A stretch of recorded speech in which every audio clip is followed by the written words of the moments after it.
Welcome to PhD with Women on IT Hack the Future. My name is Beata Young, and today's PhD Positivity Hacks delivered will be by our guest, Sara Koślińska. Topic: Overcoming the Fear of Investing. Episode 128 starts here. Let me remind you, this is a grassroots community that focuses on women on IT, an inclusive forum of women in technology, startups, and female leaders or investors who are supported by men as well. And I bring heart to that hustle because empathy is my mojo. And empathy is critical when you're overcoming the fear of investing. Before we delve into the topic, I would like to mention a couple of things that's been happening or people who are grinding. Cheers to the founder and team leader of God's Hands for the Needy, Justin Wankugu, for all the successful projects and events for the year 2023. We extend our deepest gratitude for your efforts, Justin, and hard work for the children of Uganda and for giving us a chance to be part of your organization. Looking forward to more successful charity events in 2024.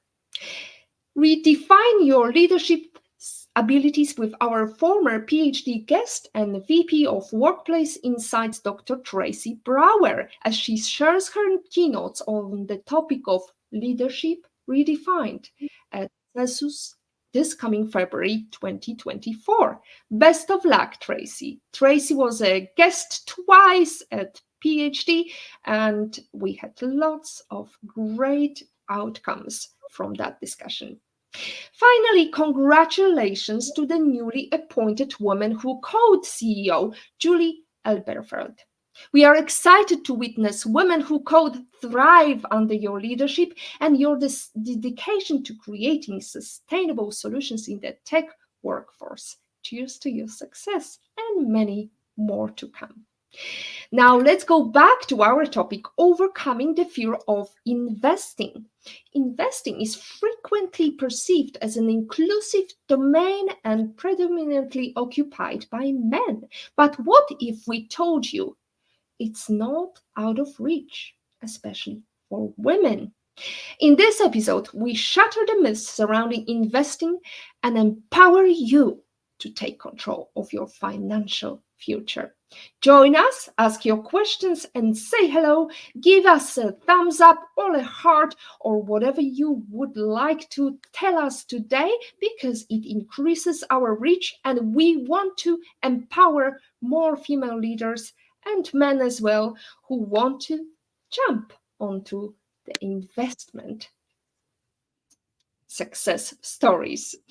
Sara, let's start with the question, where are you calling us from today? Hi, hello everyone. So today I'm calling from Warsaw, Poland. Warsaw, Poland, but normally you're not so stagnant. I mean, I've been following you on Instagram and you've been all over the place. Tell us about what you're doing. Yeah, so I spend most of my time in Poland, the UK, more and more in the US. And for the last years, I've been working and living in 3 different continents. I lived in Singapore, Kuala Lumpur, Tel Aviv, Dubai, Amsterdam, London.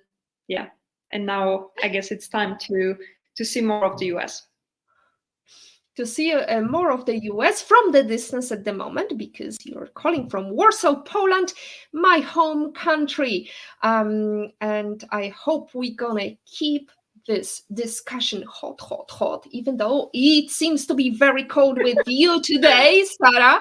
Sara, it's a joy to have you. Now, I would like to ask you, so how is it that you travel all around the world? Is it through the investment money you spent, or is it through some jobs or some engagement in startups? Tell us about that.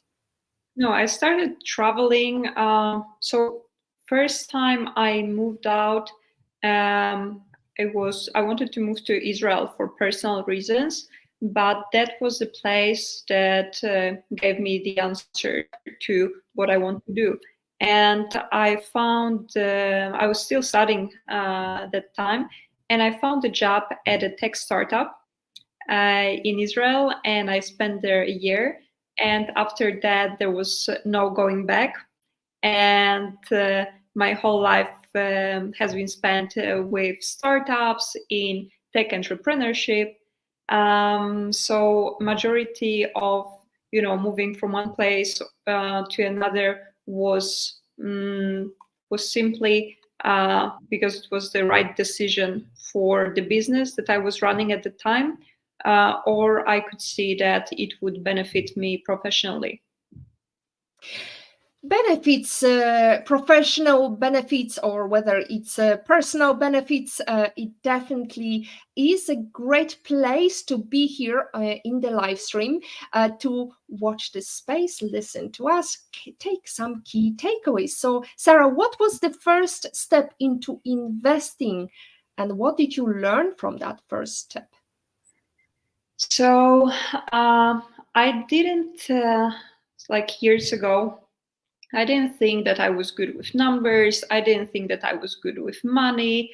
And it was only when I was 25 and I met my business partner that we started discussing his idea to set up this company and create a product that would help young people to start investing. And while building the product for our users, I was also learning about investing and all those, beliefs that I had to overcome in our user pool. I had to work on them myself. So I was learning how the investing works. What are the basis of that, and I was then translating this knowledge to our users. And because I was fresh in this space of investing, and I didn't have any formal background, I could look through different lenses than my business partner, who spent 25 years in finance. And I guess that thanks to that, we managed to create a product that would be very smooth, very easy to onboard, very easy to use by our users, majority of them in their early 20s. So your target market was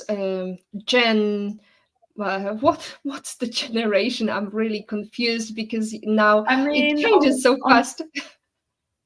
On the beginning, we were focusing on millennials, and it was really funny when I'm thinking about it, because when we spoke back in 2016, 2017 to bank executives, they would say like, oh, millennials don't have money, my kids are millennials, they still study, they have nothing to invest.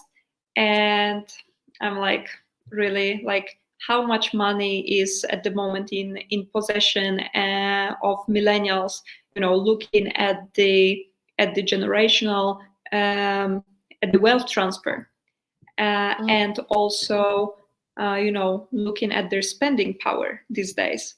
However, many of the financial institutions or corporations have a pretty short focus. They're thinking my next bonus, instead of, okay, what products I can build in order to attract the customers who's going to be my core customers in the next, let's say, 10 years.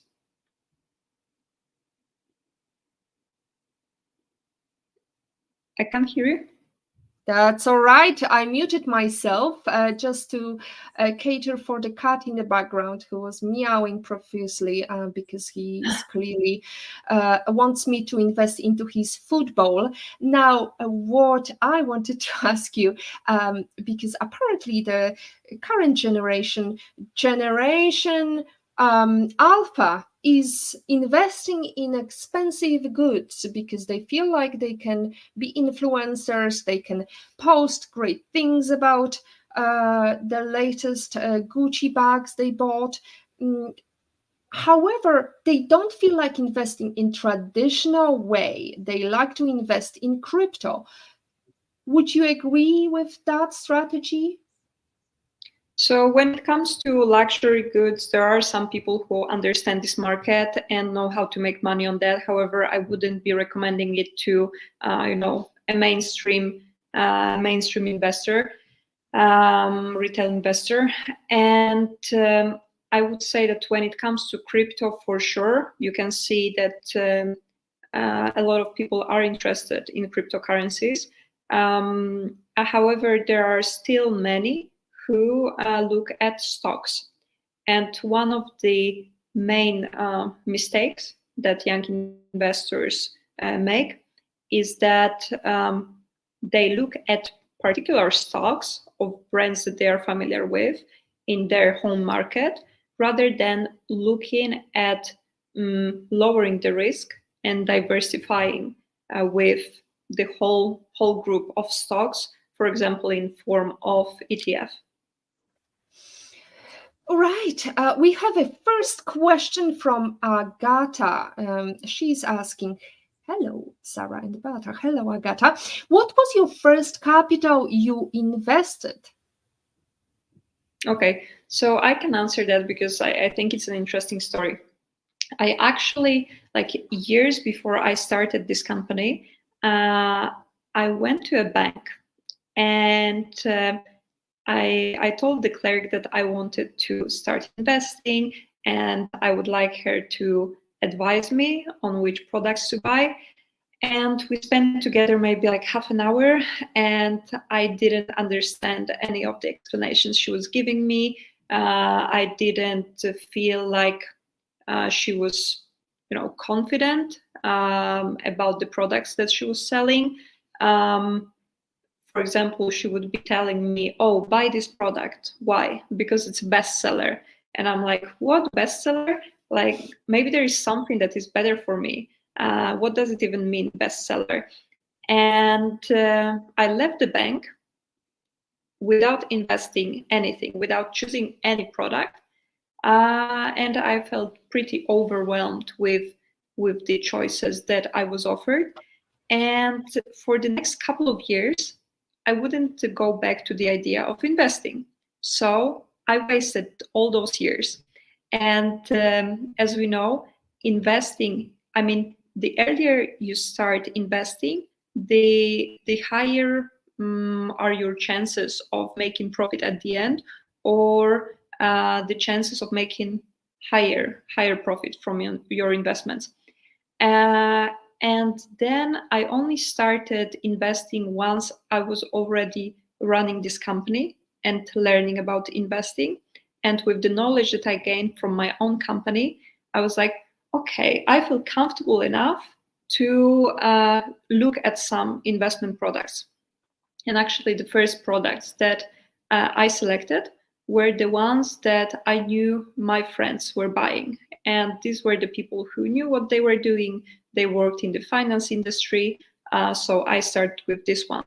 It wasn't big money, but I was glad that I kept paying, I kept adding money to my account regularly, because that's another good rule in investing. So now, what are the other rules that are good to keep in mind when you want to start invest? Would you like to share about your experience with investing? I think that this question was for both of us. You don't have to, though. I will be happy to do that. So I used to work for two companies, and both were, one was private listing, and the other one was a public listing. So my first company, and I was a fresher, I was working for a company that used to be PPH, which is like, in a nutshell, it was a government owned company. I'm that old, it shows my age. So anyway, the pharmaceutical furniture company was trying to raise money, and the way I was taught it's going to look like, it's either I invest, and at that time it was with my father-in-law, who was from my previous marriage, who was actually a lecturer talking about investing. And he said, he asked me a lot of questions, some of which I couldn't answer. So I invested 3,000 zloty in a year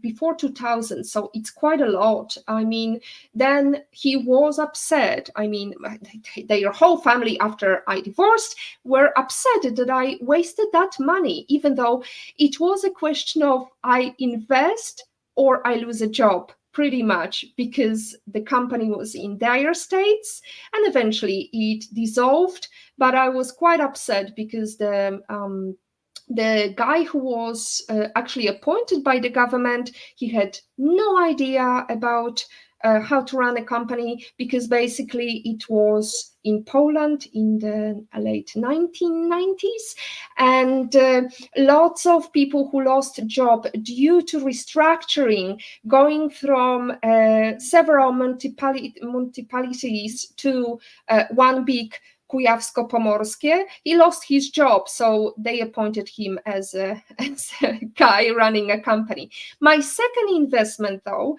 was more mature, because I used to work for Neuka, which is one of the biggest wholesale pharmaceutical company, and they were going public. And I was at the time working for import and export. I was leading a parallel import at the time. We were going to join the European Union, and they were looking into raising capital. And it's still going strong, but I have no time to really look at different means of investment, even though my husband is an investor and advisor to several stock exchanges. So there you go. As they say in Poland, the shoemaker who walks without the shoes. Yes, and I can share with you what my friend says in such instances. She says, for 8 hours a day, for 5 days a week, you make money. Why wouldn't you spend 15 minutes a week to think what you want to do with them? Like, how do you want them to work for you, and so on? It really doesn't require that much time. You just first put things in place, and then it works for you. That's a great advice, Sarah. However, I am mindful of the fact that not everybody may understand how the stock markets operate. Hence, we always would like to advise. This is not advisory here. Don't take it out of context. Don't invest in Neuka now, because I did invest in it. So please be mindful of the fact this live stream is not to advise you on investing. This is just to teach you that investment is a good way of making your money back. One thing that I would like to also add, I have invested in several properties with my husband in Poland, so this is paying pretty well, and hopefully, given the current situation, hopefully the interest rates are not going to go any further, but so far so good. Now, Sarah, let's go back to investing in the stock market. So what are the facets you have to understand before putting your money on the table? Yeah, I would say, first of all, that investing is not that complicated. Somehow there is this perception that in order to invest, you need to be a middle-aged guy wearing a suit with, with a degree in economics, let's say. And it doesn't work like this. I mean, you don't need all that to start investing. What you need to do, and actually the principles of investing are really simple. However, what is the more complicated part is to follow those. So, for example, one of the rules is to not is to keep your money on the account even when the value of your investing goes down, because market fluctuates, which means that sometimes you're going to be making gains, and sometimes you're going to be making losses. And this is completely natural. And so one of the rules says, don't panic and don't start when the value is going down. And it's easy to say, it's harder to do.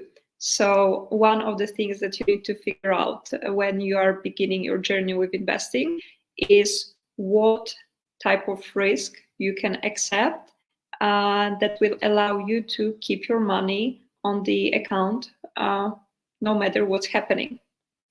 And that would be one of the main principles.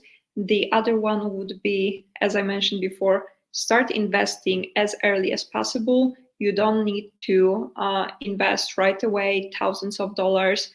It's okay to start small, even if it's $50 per month. Don't worry, just start investing and keep doing that on monthly basis. And you will see the magic of the compound interest later on. The next rule is to keep your money invested for as long as possible.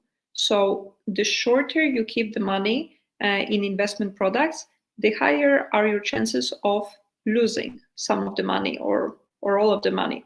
And historically, if you kept your money in S&P 500 for 20 years period, you did not lose your money. So if we follow this rule and you just keep your money on the account for 20 years and you invest with such time horizon in mind, you should be much better off. I would say that these are like the three pillars that you should start with. The three pillars that we should start with.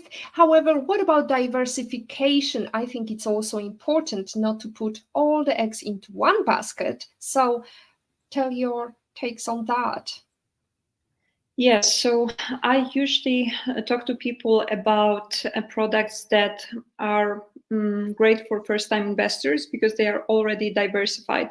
So I'm talking about ETFs, exchange-traded funds. And the beauty of this product is that instead of selecting stocks of companies by yourself, you have someone doing it for you, and you can go for very diversified groups of products. So you can have, for example, S&P 500, 500 biggest American companies. You can have a group of small and medium US companies. You can have both the developed markets and developing markets. You can look at MSCI World. So basically you're buying a small piece of a big basket. So even if some of the companies are not doing well, the other ones will balance it out. I should also mention here that you don't need to buy only stocks. You can also buy bonds, or you can buy a mix of those two. And the bonds will help you to lower the risk in your portfolio, and will make the variability of your portfolio to be lower, meaning that you're gonna have less of those peaks that go up and down, which might help you stay on track with investing. Now we have a question that we need to address because I think it's somebody that I know very well, and it's Patrick L. Young, who is my husband.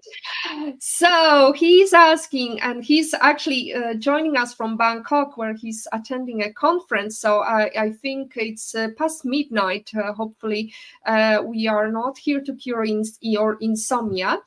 However, here is the question from IPOVIT in Pat's opinion. How do you divide your portfolio between publicly traded assets, private assets, debt, equity, other instruments?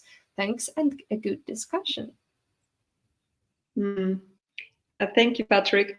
So I would say that I look only at a mix of stocks and bonds, and the common rule is to do something like 80-20 or 60-40 with your with the ratio, the balance between stocks and bonds. And the general rule is the younger you are, the more stocks you can have in your portfolio, and with age you lower the percentage of stocks and you start having more and more bonds in the portfolio, which means that your portfolio becomes, people say safer, but I don't really like this word because safe sounds like, this is the option you should go for. However, there is another side of the coin to that. Every portfolio or every product that is safer will also bring you lower returns. So I encourage people to first start with the portfolio with a big portion of stocks in it, and only once they feel like this is too much for them to move to a more balanced one.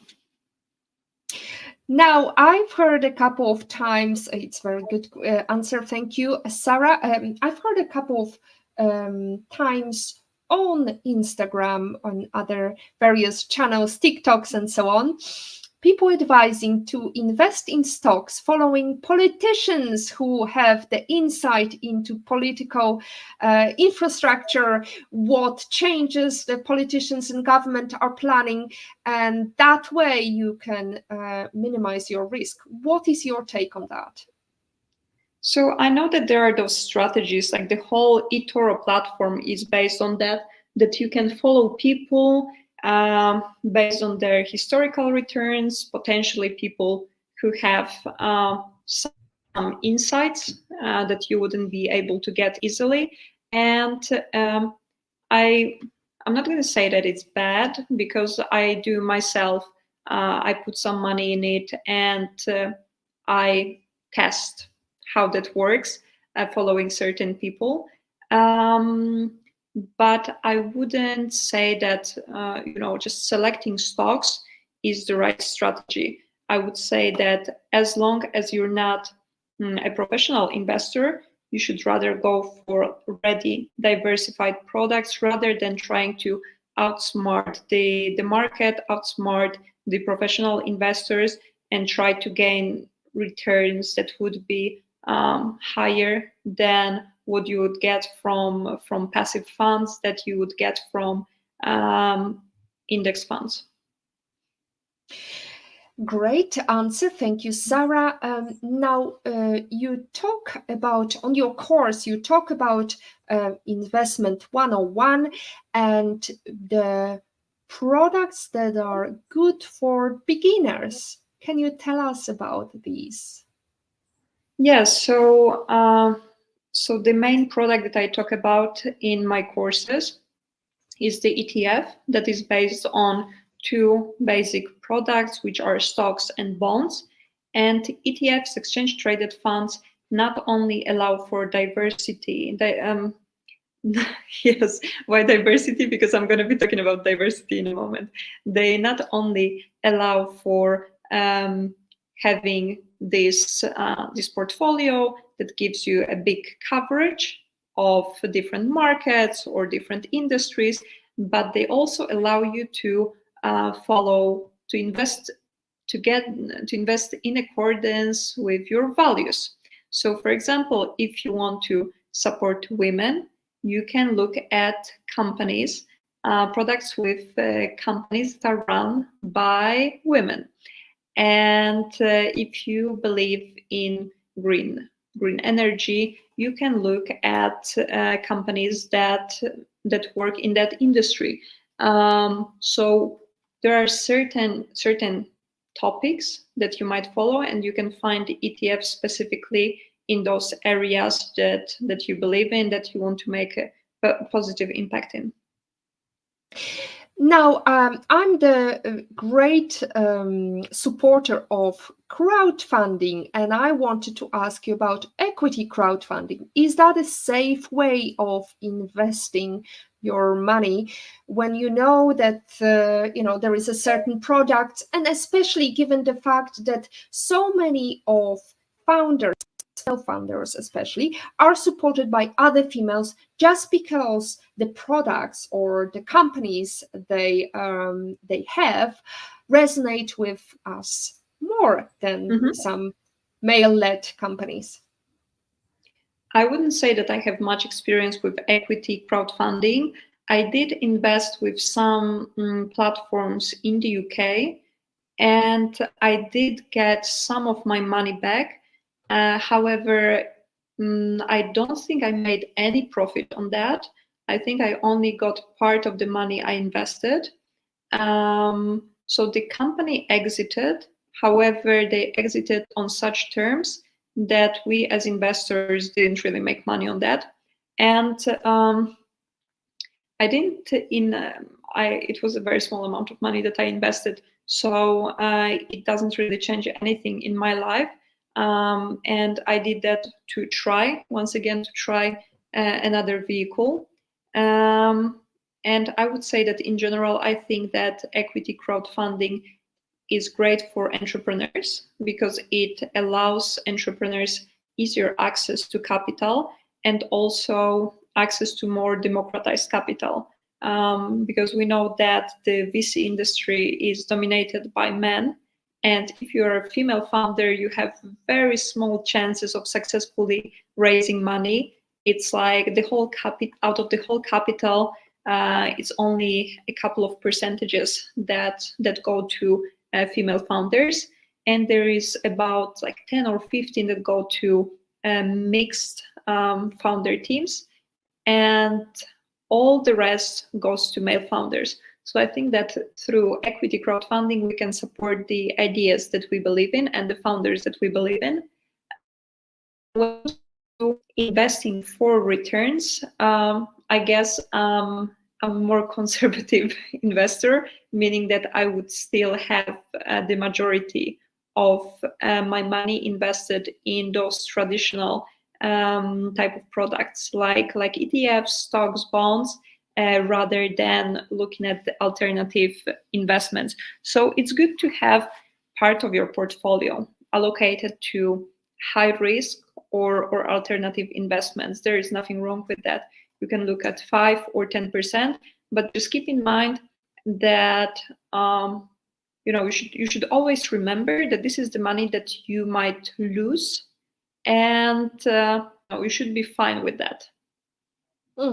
You should be fine with losing the money, and you should be fine with who you support, because really these values are going to be your extra motivation. Well, let's look at some of the VC funded or stock funded great role models. I'm looking at Whitey Wolfe Herd. She raised some capital while being pregnant, 8 months pregnant.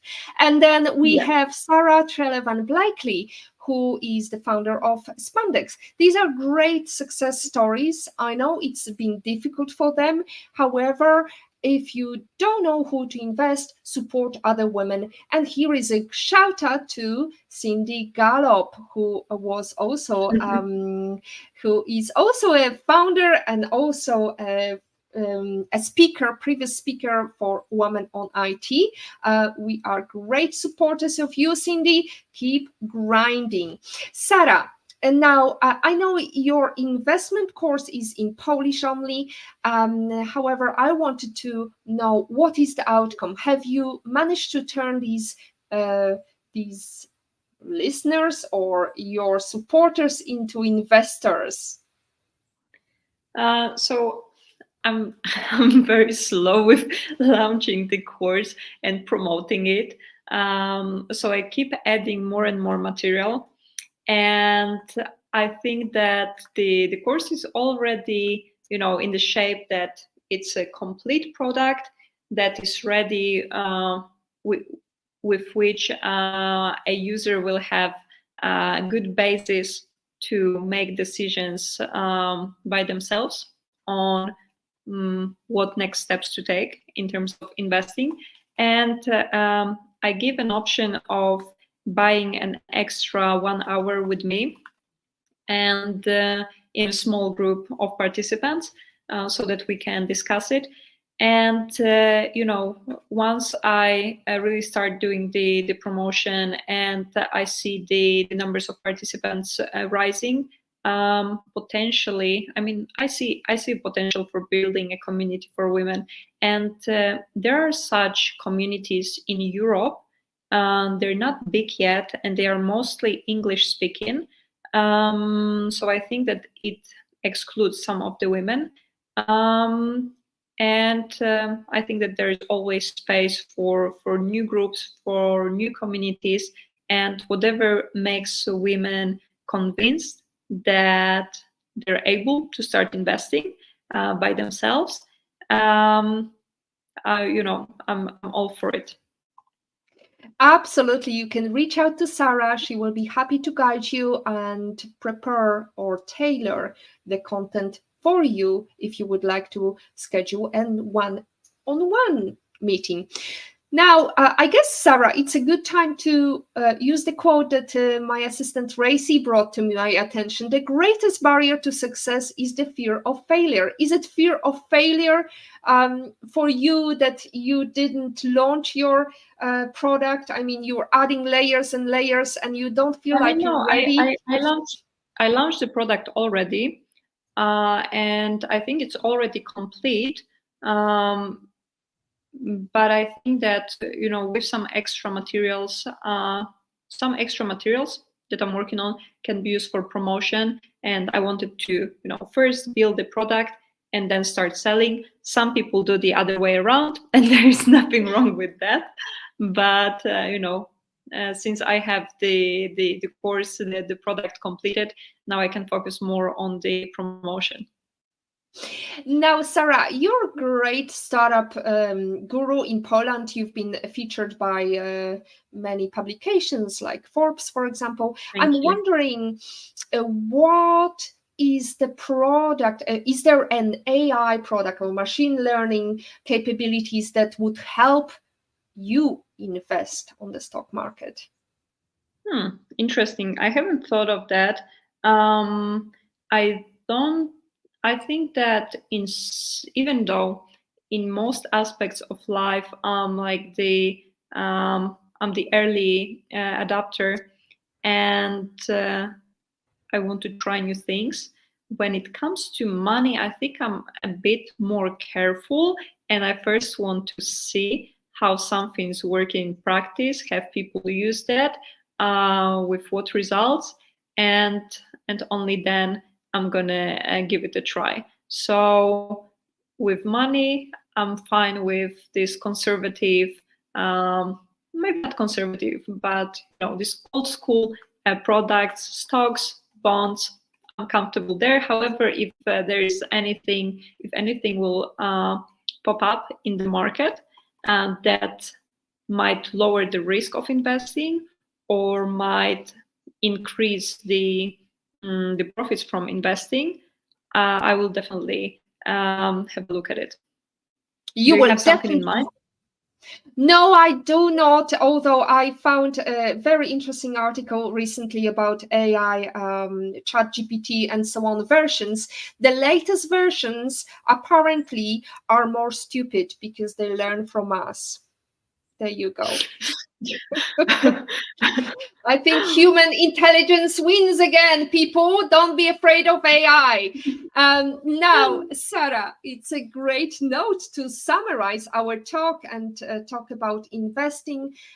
Why is it important, do you feel, for those who fear of investing? Just to summarize, why is it important for us to start investing? Yes, so I would say that this is especially important for women. Why? Because less women invest, because they have this perception that it's complicated, because they're not surrounded with other girls who invest. because they don't very often don't actively start the topic of making money or having some extra income, or just what to do with the money, how to save, how to invest. And men do that more. And I can see also among our users that that men are much more interested in this kind of products than women. And we, because we live longer and because we spend more time outside of work due to maternity leave, we need to make more money. And in order to do that, especially in the world where we don't earn as much as men, we need to make our money work better for us.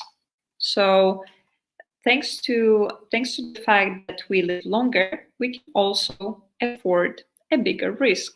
So we can decide on picking a portfolio that will have a higher level of risk and will bring us potentially a higher return in the future. So summing up, I would say that women not only can, but should invest, and they should allow themselves to take on bigger risk because they have longer lifespan. And when it comes to professional investors, you might be interested to hear that women have better performance when it comes to investing than men, and this is partly related to the hormones, because while men get those spikes of hormones when they when they invest in the market, when they see how the companies are going up and down and so on, they tend to make decisions quicker, and they tend to leave their strategy sooner, more more impulsive. And women, because they control it more, they can stick to their strategy better, and thanks to that achieve higher return at the end. Achieve higher return and more stable return. We are definitely we have great potential to get our money back for the future of our children. I think it's also an important facet to focus on our kids' future, because I remember when I was invited to speak at the Bahamas at the launch of Arwax, we talked with Bria Delavo, who talked about how her mother invested in some stocks to ensure that she will have some money for her studies. So that's another great story for us all. Now, there is NerdWallet said that only 48% of women have invested in the stock market compared to 66% of men.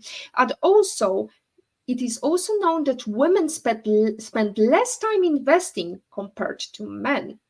I suppose it's not just the facet of us juggling multiple work, and I hope you will have time after this talk to look into investing in your future, the future of your children, and becoming the unicorn of your investment world, like Sara, a great role model. Now, Sara, as we are heading towards the end of our show, there are a couple of questions I would like to ask, judging from your career. I wanted to know, what is the number one advice you would like us to know how to make a great career, great progress? Mm-hmm. Yes, I would say the first one is don't assume that people around you, especially men, know better. So there is no reason to assume that we know less, or that we are that we are less qualified, that we are less skilled, because most of the time this is not true. So we should definitely see ourselves as an equal partner in business meetings, in business negotiations, while applying for jobs. That would be my number one advice. Number one advice from Sara, and look how far it got her. What are the top 5 soft skills all career-driven females, in your opinion, should have, Sara? I would say that empathy is a big one, because it allows you to understand easily what people want, what people expect from you, and then especially in careers like sales, this is very helpful, but not only in sales. In majority of situations, you want to understand what people want from you and see if if you want to sell them that, or if you want to use that fact in negotiations and so on. So I would say empathy and understanding requirements and needs of others. The next one would be to stay calm under stressful circumstances, because crisis happens on daily basis when you're running a company. So that would be the second. The third one, many things can go wrong. You can create multiple black scenarios, but there is no point in that. It's good to understand what are the risks in front of you, but don't turn it into black scenarios, because everything might also work out just fine. 2 more? How many do we need? Yes, 2 more. Okay. So I would say that also being able to convince others, that's a big one, and it's also related with empathy, and then standing your ground. So if you believe that you are right, don't just say, oh, okay. No.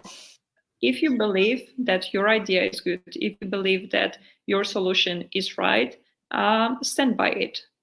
Sometimes it's not that people don't want to follow your idea. Sometimes they need to hear it a couple of times. Sometimes they need to see that you have the conviction that if they give you the task or the project, you're going to be able to take care of it. Yeah. So stand by your ideas and your opinions. Stand by your opinions. That would summarize as integrity is vital in any circumstances, whether it's your career, whether it's life. And empathy also is a big one. I see that we have Agata Belance's empathy is a big one as well. We have a comment from Kutens. I'm sorry, I didn't see that before. Do you invest in Indian stock market? Nifty 50. Oh, I see there is a little advertisement there going on.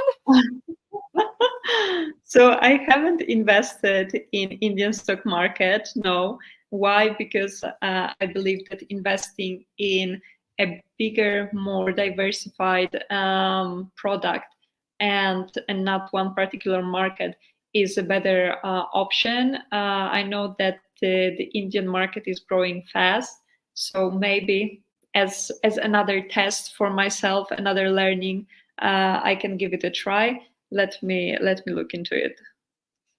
There we go. We've got a free of charge advice, but we do not advise you to invest in a 50 Nifty or whatever it is. Now, as we are heading towards the end, I know, Sara, that you've got a couple of dreams in the pipeline. What is the future for Sara? The future. Oh wow! I still have a lot of things that I want to do. One of them is to spend more time in strategy, because as an entrepreneur, you wear multiple hats, and strategy is only one of them. So if I had the chance to spend more time in this particular area of strategy, I would be happy with that. What else? Have we discussed it before? I We don't think have, we well, did. I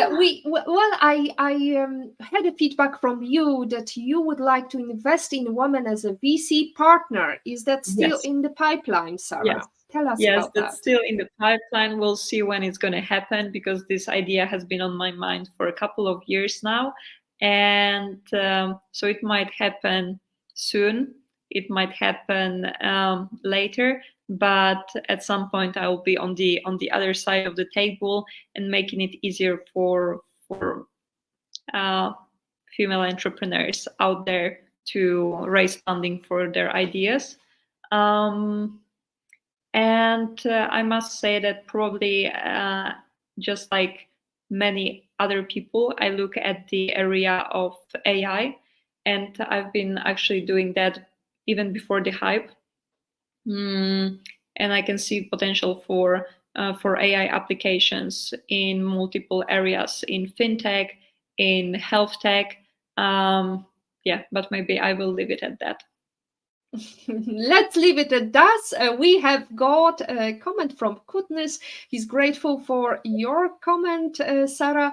Great to hear from you both. He says, wish you the best. We wish you the best as well, Kutnis. Thank you very much for tuning in.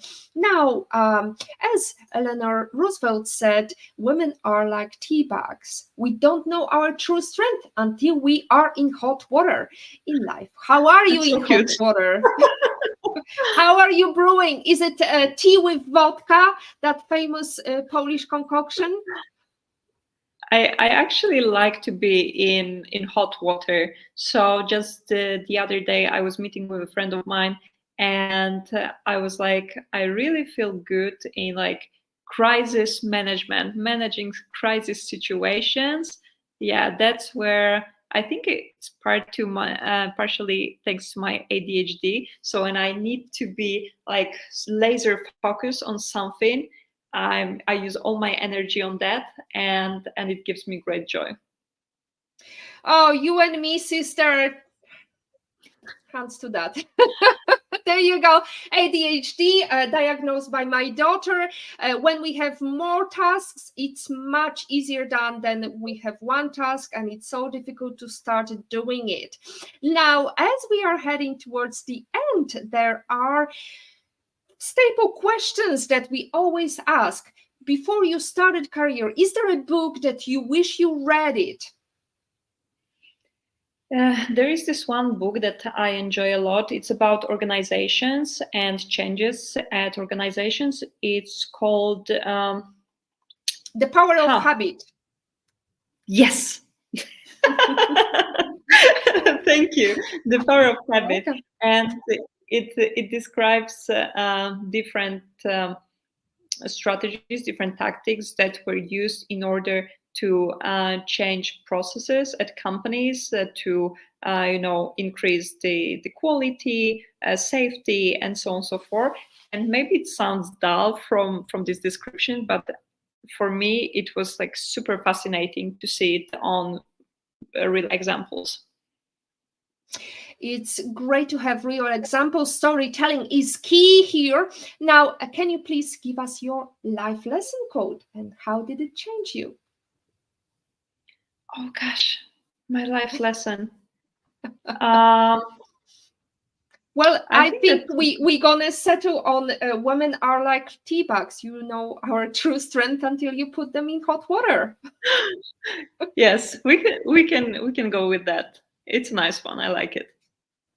Good. Well, actually, if we talk about quotes, we were cracking up today because we have this morning call with our team, and we had a very good one as well. Life is not a fairy tale. If you lose your shoe at midnight, you're drunk. There you go. That's another quotation to take with us. Now, Sara, there is another staple question. Let's imagine that you could meet anyone in the world for a private breakfast. Who would it be, and where would you choose to meet? Share your pick and the reason why. It's a glimpse into your dream breakfast scenario, Sara. I think it would be Angela Merkel, because I'm really impressed with how she navigated this male-dominated party and how she handled them, carefully and strategically, and how herself being only 30 plus, she entered this party, and after number of years became the head of it. So it would be for sure Angela Merkel. I would love to meet her and hear all those great stories. Where? Does it need to make sense? No, it doesn't need to make sense. It can be anywhere. It can be the most unlikely place to meet Angela Merkel. Where haven't I been yet? Madagascar. Okay, I would like to meet Angela Merkel in Madagascar, and we would be just sitting on the beach and having a drink. How about that? That's cool for me. I thought you were going to say something like a space mission or somewhere, but Madagascar is good to me. Now, another great quotation brought to my attention by Racy: our greatest glory is not in never failing, but in rising every time we fail, as Confucius once said. Now, Sara, it's been a joy to have you, and it's a pleasure to have a fellow Pole making a great strides in the world of entrepreneurship. Thank you so much. And that's it from episode 128 of the PhD live streams. Thanks to our guest, Sara Koślińska. You can follow her on LinkedIn, check out her bio and her profile. It's definitely another role model that is very good for the community and is supportive of our community. To stay updated and ensure you never miss a positivity hack delivered, follow Women on IT and turn on notifications to be alerted once a video has been released. Next week's guest, we've got Elaine Gold. She's going to talk about leveling up, navigating the founder to leader transition. Join us next week on Wednesday, as always, here on Facebook live stream, LinkedIn live stream, and YouTube. And later on, we will be releasing a podcast as well with the same content. Thank you so much to our lovely audience who participated and asked questions. That will be Agata Bellon, Patrick Young, and Kutens. It's quite difficult to say. Now, thank you so much. As always, our positivity quote comes from Positive Thinking Only and goes, look for something positive in each day, even if some days you have to look a little harder. And finally, as Maya Angelou says, if you don't like something, change it. If you can't change it, change your attitude. Change your attitude towards investing and look into bringing some joy and money by investing in stock market. Thank you. Today is your day to hack the future, hack the positivity you want. Thank you.